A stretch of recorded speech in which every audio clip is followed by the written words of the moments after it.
Hi friends, అందరికీ నమస్కారం. తెలంగాణ రాష్ట్రంలో ప్రేమ జంటలు హత్యలు అత్యాచారాలు నిజంగా తెలంగాణ తెలుగు రాష్ట్రాలలో కూడా ఎక్కడో ఒక చోట విపరీతంగా జరుగుతూనే ఉన్నాయి.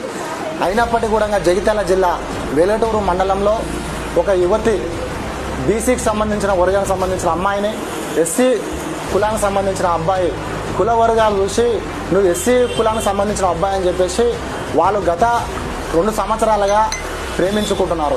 సో ఈ బీసీకి సంబంధించిన వర్గాలు చూసి ఎస్సీ అబ్బాయిని మీ అమ్మాయి తిరుగుతుందని చెప్పేసి అబ్బాయికి మందలించడం జరిగింది. మందలించినప్పటికీ కూడా అబ్బాయి కొద్దిగా వినకపోవడం వల్ల మేమిద్దరం ఇష్టపడము, ఆల్రెడీ లవ్ మ్యారేజ్ చేసుకోవాలన్న ఉద్దేశం కూడా ఉంది అని చెప్పడంతో బీసీ వర్గానికి సంబంధించిన వీరు వారిపైన కోపం పెంచుకొని ఆ అబ్బాయిని ఎట్లయినా సరే విడగొట్టేసి మా అమ్మాయిని వేరేలోకి ఇచ్చి పెళ్లి చేయాలన్న ఉద్దేశంతో ఆ అబ్బాయికి బుద్ధి చెప్పడం జరిగింది. అప్పటికి వినకపోవడం వల్ల పోలీస్ స్టేషన్లో కంప్లైంట్ ఇవ్వడం కూడా జరిగింది.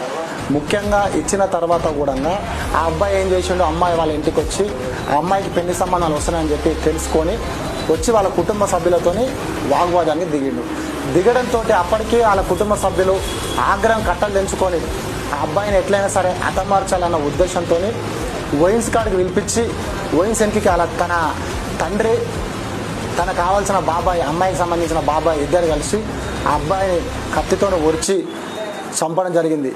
ఎందుకంటే ఎస్సీ వర్గానికి సంబంధించిన అబ్బాయి అని చెప్పేసి మా ఇంటికి వచ్చి న్యూసెన్స్ చేస్తున్నారని చెప్పి మరి చంపడం ఎంతవరకు కరెక్టు? సప్త సమాజమే తలదించుకున్నటువంటి పని చేయడము ఈ బీసీ వర్గానికి తగదని చెప్పేసి అక్కడ సంబంధించిన జగిత్యాల జిల్లా ఎస్పీ గారు కూడా నేను కోరుతున్నా.